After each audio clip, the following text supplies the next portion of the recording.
নামাজ, সুবহানাল্লাহ, মুসলিম পরিবারে জন্মগ্রহণ করে নামাজ পড়েন না কেন? নামাজ কি হুজুরদের উপর ফরজ? বলেন, আপনার বয়স কি 10 বছরের নিচে? তাহলে আপনি নামাজ পড়েন না কেন? ফরজ মানে কি? আপনি ইচ্ছা হইলে করলেন, ইচ্ছা হইলে করবেন না, নাকি এটা ফরজ?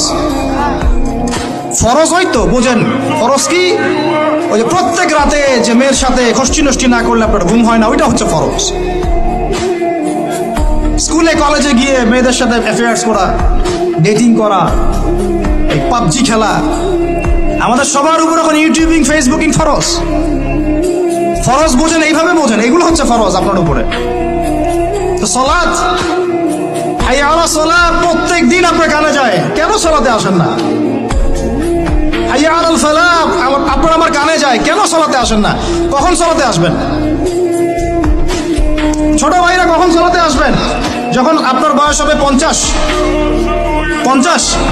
ওই সময় এসে প্রথম কাতারের চেয়ার নিয়ে দৌড়াদৌড়ি করবেন। আমরা যখন মসজিদে যাই, প্রথম কাতারগুলোতে প্রথম 2টা কাতার থাকে বয়স্করা, বৃদ্ধরা, যুবকরা নাই। আর ওই সময় চেয়ার নিয়ে মারামারি, কারণ এখন তো সেজদা দেওয়ার মতো শরীরের ক্ষমতা নাই। আর কে আগে চেয়ার দখল করতে পারে, ওই হচ্ছে প্রতিযোগিতা। তো